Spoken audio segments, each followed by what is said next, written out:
नमस्कार विद्यार्थ्यांनो.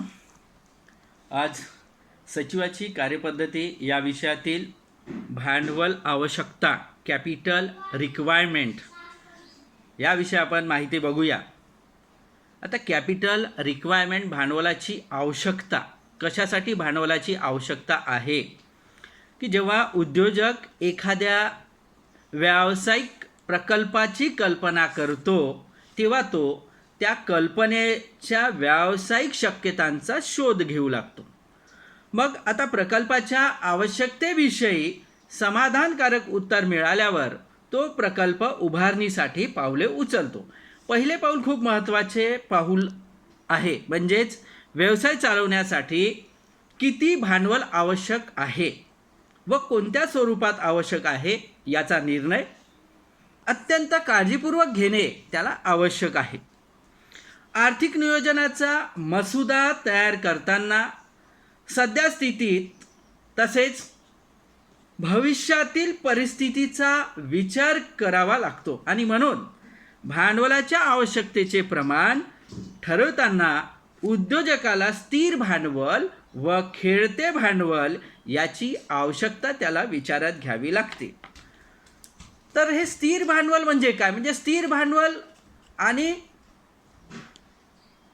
खेळते भांडवल अशा प्रकारचे दोन प्रकारचे भांडवलाची आवश्यकता आहे. तर स्थिर भांडवल म्हणजे काय? म्हणजे फिक्स कॅपिटल, तर दीर्घ कालावधीसाठी वापरली जाणारी तसेच विक्रीच्या उद्देशाने न घेतलेली मालमत्ता, म्हणजे अशा प्रकारची मालमत्ता की जो विक्रीच्या उद्देशाने घेतली गेलेली नाही, तर ते कशासाठी की त्याचा विनियोग हा स्थिर भांडवलामध्ये किंवा स्थिर ॲसेट्समध्ये केला जातो. तर अशा प्रकारचे भांडवल त्याला आपण काय म्हणू? स्थिर भांडवल. आता अशा प्रकारच्या भांडवल मांडायचे झाल्यास की स्थिर भांडवल म्हणजे कोणत्याही प्रकारची भौतिक मालमत्ता किंवा त्याला आपण काय म्हणू? Physical assets. तर ही संपत्ती व्यवसायामध्ये जवळजवळ कायमस्वरूपी असते. म्हणजे जोपर्यंत व्यवसाय आहे, जोपर्यंत तो उद्योग आहे, तोपर्यंत अशा प्रकारचं भांडवल हे म्हणजे त्या व्यवसायाकडेच असते. म्हणून त्याला काय म्हटलं आहे? दीर्घकालीन भांडवल, म्हणजे स्थिर भांडवल किंवा दीर्घकालीन भांडवल असं सुद्धा म्हणता येते. जसं फॉर एक्झाम्पल आपल्याला सांगता येईल की जसं जमीन आहे, इमारत आहे, त्यानंतर यंत्रसामग्री प्लॅन्ट अँड मशिनरी. तर अशा प्रकारे हे स्थिर भांडवल गुंतवणुकीचे आपल्याला उदाहरण सांगता येईल. नवीन कंपनीच्या स्थापनेच्या वेळी अशा प्रकारच्या भांडवलाची आवश्यकता मोठ्या प्रमाणात असते. तसेच विद्यमान कंपन्या यांचा विस्तार करायचा असेल किंवा विकास करायचा असेल तर अशा प्रकारच्या कार्यक्रमांना वित्त पुरवठा करण्यासाठीही या भांडवलाची गरज मोठ्या प्रमाणात असते. तर स्थिर भांडवलाच्या आवश्यकतेची प्रारंभिक योजना हे कंपनीचे प्रवर्तक तयार करतात. आता कंपनीचे प्रवर्तक म्हणजे काय की ज्याच्या कल्पनेने किंवा ज्याच्या कल्पनेने एखादा उद्योग उभा होतो किंवा तो उद्योग उभा करण्यासाठी तो जे कार्य करतो त्याला काय म्हणू? आपण प्रवर्तक म्हणू. तर अशा प्रवर्तक यासाठी प्रथम त्यांना कंपनीच्या आवश्यक असलेल्या स्थिर मालमत्तेची यादी तयार करावी लागते व त्यांच्या किमतीचा अंदाज घेऊन जसं त्याच्या किमती काय, मग जसं जमिनीची किंमत काय आहे, इमारतीच्या बांधणीचे मूल्य कसे आहे किंवा किती इमारतीच्या बांधणीसाठी किती खर्च येईल, यंत्रसामग्रीच्या खरेदीसाठी किती खर्च येईल, अशा प्रकारची संपूर्ण माहिती त्या प्रवर्तकाला गोळा करावी लागते. आता वेगवेगळ्या स्थिर मालमत्तेच्या किमतीची बेरीज केली जाते आणि परिणामी अशा प्रकारचं परिणामी स्वरूपी एकूण स्थिर भांडवलाची आवश्यकता त्याच्या लक्षात येते. म्हणजे अशा प्रकारचं भांडवल आपल्याला किती प्रमाणात भांडवल लागेल, किती प्रमाणात निधीची आवश्यकता आहे, तर अशा प्रकारचा अंदाज मग त्याला येतो. आणि अशा प्रकारे आता अलीकडच्या वर्षात स्थिर भांडवलाची गरज लक्षात घेऊन त्याला विशेष महत्त्व दिले गेले आहे. विशेषतः आधुनिक औद्योगिक प्रक्रियामुळे भांडवली सामग्रीचा वाढता वापर यास कारणीभूत आहे. जसं आता भांडवली बाजारातून स्थिर मालमत्ता खरेदीसाठी जसा उद्योजक काय करतो? निधी मिळवतो. यासाठी मग काय करतो? तो भागांची विक्री करतो किंवा कर्ज रोखे किंवा बंधपत्रे याची विक्री केली जाते आणि किंवा दीर्घ मुदतीचे कर्जसुद्धा त्याला उपलब्ध करून घेता येते. म्हणजे अशा प्रकारच्या सोर्सचा तो काय करतो आहे, शोध घेतो आहे. किती प्रमाणात कोणत्या प्रकारचा निधी आपल्याला उभा करता येईल किंवा किती प्रमाणात निधी गोळा करता येईल अशा प्रकारचा तो शोध घेतो. त्यानंतर स्थिर भांडवलाच्या आवश्यकतेवर परिणाम करणारे विविध घटक, बरोबर आहे. मग आता ही स्थिर भांडवलाची जी आवश्यकता आहे तर ही आवश्यकता कोणत्या घटकांवर परिणाम घडवून आणतो किंवा कोणत्या घटकानुसार त्या निधीची आवश्यकता कमी अधिक असते. जसा नंबर 1 बघू आपण की व्यवसायाचे स्वरूप. आता उत्पादन उद्योग आणि लोकोपयोगी उद्योग किंवा सेवा यांना स्थिर मालमत्ता मिळवण्यासाठी मोठ्या प्रमाणात निधी गुंतवावा लागतो, बरोबर आहे. एखादा समजा प्रोडक्शन युनिट्स असेल किंवा एखादा उत्पादन उद्योग असेल किंवा लोकोपयोगी सेवा असेल तर यांना स्थिर मालमत्ता मिळवण्यासाठी मोठ्या प्रमाणात निधी गुंतवावा लागतो. परंतु जर या उलट एखादा खरेदी विक्री व्यवसाय करणारा उद्योग असेल म्हणजे ट्रेडिंग करणारा एखादा व्यवसाय असेल तर अशा प्रकारच्या व्यवसायाला मोठ्या प्रमाणात स्थिर भांडवलाची गरज नसते. त्यानंतर नंबर 2 बघू आपण व्यवसायाचे आकारमान. की जेव्हा एखादा व्यवसायाची मोठ्या प्रमाणावर व्यापार करण्याची म्हणजे लार्ज स्केल म्हणू आपण, मोठ्या प्रमाणावर व्यापार करण्यासाठी स्थापन केली जाते तेव्हा अधिक स्थिर भांडवलाची गरज असते. कारण की या व्यवसायाच्या बहुतेक सर्वच प्रक्रिया ह्या स्वयंचलित यंत्रे आणि उपकरण यावर आधारित आहे, बरोबर आहे.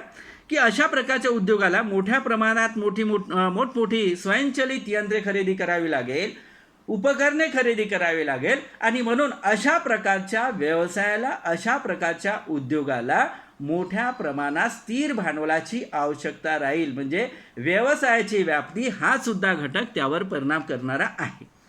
त्यानंतर नंबर 3 व्यवसायाची व्याप्ती.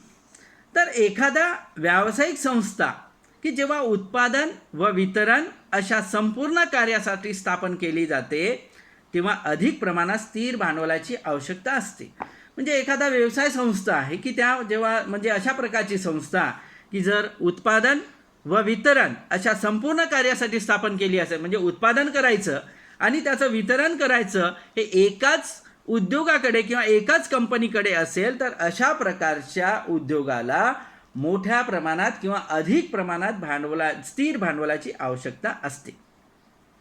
त्यानंतर नंबर 4 बघू आपण की भाडे तत्वाचे प्रमाण, लीज बेसिस. म्हणजे समजा एखादा लीज बेसिस कशी आहे म्हणजे भाडे तत्वाचं प्रमाण कसं आहे.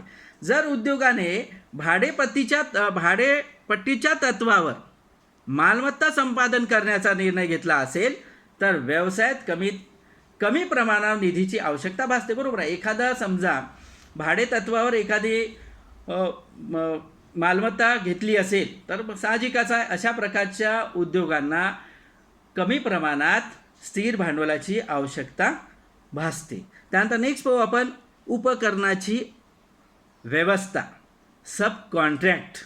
तर उत्पादनाच्या काही प्रक्रिया जर उद्योजकाने करार करून इतरांकडे सुपूर्द करण्याचा विचार केला असेल. आता उत्पादनाच्या ज्या काही प्रक्रिया आहे त्या प्रक्रिया समजा एखाद्या उद्योजकाने किंवा कंपनीने एखाद्या त्रयस्थ कंपनीशी किंवा त्रयस्थ व्यक्तीशी करार करून जर त्याचं उत्पादन हे सुपूर्द केलं असेल किंवा करण्याचा विचार केला असेल तर अशा प्रकारच्या प्रक्रिया पार पाडण्यासाठी त्याला किमान मालमत्तेची गरज असते आणि त्यामुळे व्यवसायामध्ये स्थिर भांडवलाची गरज कमी राहील. कारण की सर्वच पार्ट आपल्याकडे न बनवता काही पार्टचं उत्पादन आपण करायचं, आपल्या कंपनीने करायचं, आपल्या उद्योगाने करायचं आणि काही जे प्रॉडक्ट आहे काही पार्ट आहे दुसऱ्या कंपनीकडे किंवा एका त्रयस्थ संस्थेकडे त्याचा सुपूर्द करायचं. तर अशा प्रकारे समजा एखादा उद्योग असेल तर अशा प्रकारच्या उद्योगांना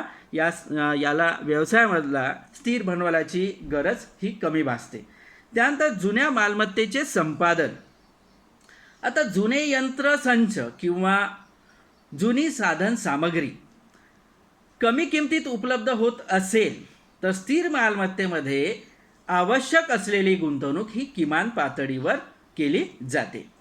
त्यानंतर नेक्स्ट पाहू आपण सवलतीच्या दरात मालमत्ता संपादन.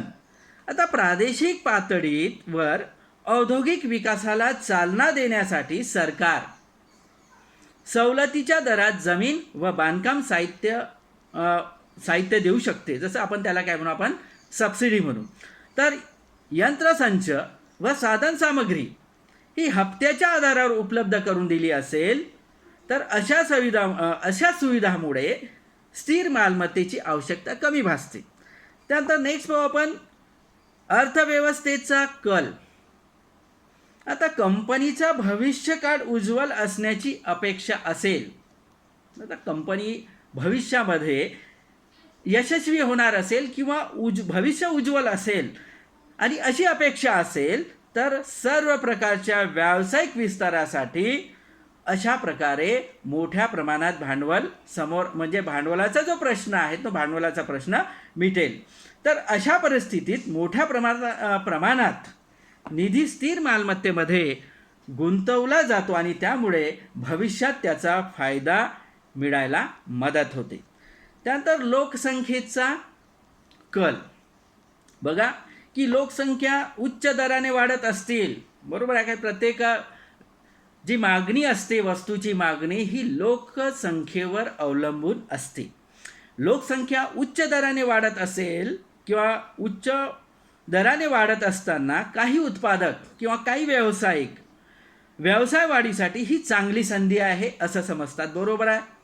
आणि म्हणून मोठ्या प्रमाणात ते उत्पादन करतात. जसं फॉर एक्झाम्पल म्हणून आपण ऑटोमोबाईल उद्योग आहे, इलेक्ट्रॉनिक वस्तूचे उत्पादन आहे, अशा प्रकारे किंवा तयार कपड्यांचा व्यवसाय आहे, इत्यादी उद्योगांना मोठ्या प्रमाणावर स्थिर भांडवलाची गरज भासेल. याचं कारण काय?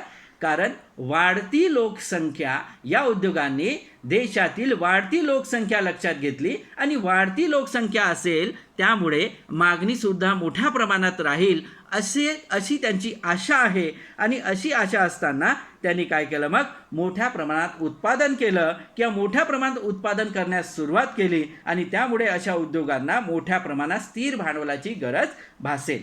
त्यानंतर नेक्स्ट बघू आपण ग्राहक प्राधान्य. आता वस्तू आणि सेवा प्रदान करणाऱ्या उद्योग व्यवसायाला योग्य मागणी असेल तर त्यांना मोठ्या प्रमाणात स्थिर भांडवलाची आवश्यकता असते. आता याचं ताजं उदाहरण द्यायचं झाल्यास जसं मोबाईल फोन उत्पादक तसेच मोबाईल नेटवर्क. तर याची बघा ग्राहक कशाला प्राधान्य देतात, म्हणजे ग्राहक हे मोठ्या प्रमाणात मोबाईल आणि त्याचं जे नेटवर्क आहे मोबाईल नेटवर्क हे मोठ्या प्रमाणात डिमांड करतात, मोठ्या प्रमाणात त्याची मागणी आहे आणि म्हणून मोबाईल फोन उत्पादक तसेच मोबाईल नेटवर्क उत्पादक अशा प्रकारे उत्पादन करणाऱ्या उद्योगांना मोठ्या प्रमाणात स्थिर भांडवलाची आवश्यकता भासते.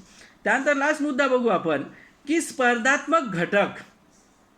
तर हा स्थिर भांडवलाच्या आवश्यकतेचा निर्णय प्रक्रियेतील सर्वात मुख्य घटक आहे आणि प्रतिस्पर्धी व्यावसायिकांपैकी एखाद्या व्यावसायिकाने स्वयंचलित यंत्रणा राबवण्यास सुरुवात केली तर त्याच प्रकारच्या व्यवसायात कार्यरत असणारे इतर व्यावसायिक त्याचे अनुकरण करण्यास उपयुक्त होतात, बरोबर आहे. जर एखादा स्पर्धक सेम आपल्या वस्तूसारखीच वस्तू जर तो उत्पादन करत असेल आणि मोठ्या प्रमाणात त्याचं उत्पादन करत असेल आणि नवीन टेक्नॉलॉजीचा वापर करून तो उत्पादन करत असेल तर साहजिकच प्रत्येक उद्योग व्यावसायिकाला वाटेल की आपण सुद्धा तशा प्रकारचं उत्पादन बाजारात आणायचं, आपण सुद्धा अशा प्रकारचं उत्पादन मोठ्या प्रमाणात उत्पादन करायचं आणि अशा प्रकारे ते अनुकरण करतात आणि म्हणून अशा वेळी सुद्धा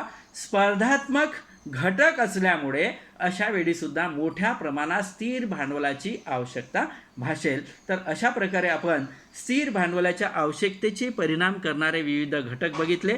त्यानंतर नेक्स्ट टॉपिक आपण उद्याच्या क्लासमध्ये बघू.